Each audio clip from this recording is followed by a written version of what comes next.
پشتی کنترۆلکردنا دەشتانەی ناوە ji balçekdarên Daeş ve bûye sedemê jêkdûrketina pêk hate û ayînên cuda lê deverê.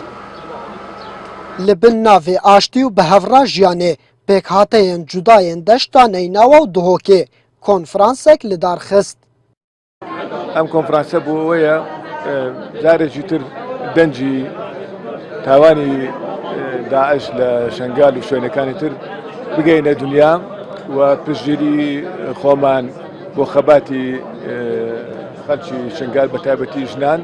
کە ڕۆڵێکی گەورەیان هەبوو لە ناساندنی تاوانی داعش بەرامبەریان و دەنجی خۆیان و دەنجی گەلی کوردستانیان گەیاندە دنیاوە.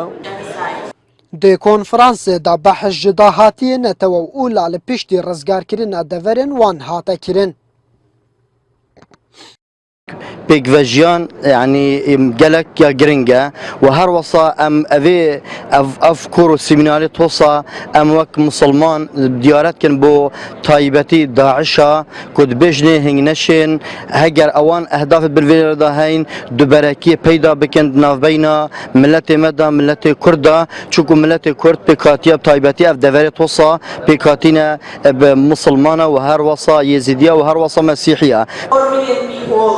Beşdarbûyên konferansê aliyên peywendîdar rexne dikin bi wê çendê ku nikarîne weke pêtivî bi êk çav li hemû pêkhateyan binerin û cudahiyê dikin di navbera wan da.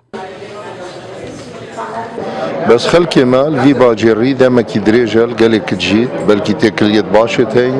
سرداني تاكودوت كان برنگكي گشتي بيك فجيانا كباشا سنتري قضا شيخان هي هر چنده بلكي ايك شوان باجيرايا يتكو جدمكي دور داجي بيك هاتي جدالي جين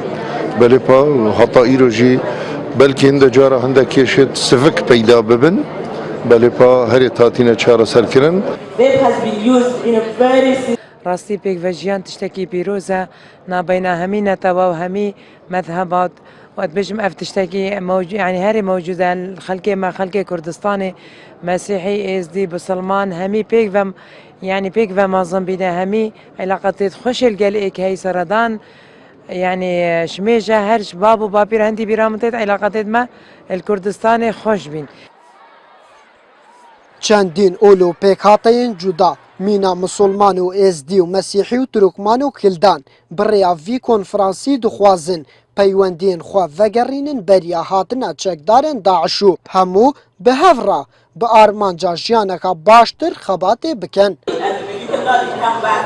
Tayyip Goran NRT Perezgeha Laleş li qezaya Şêxan.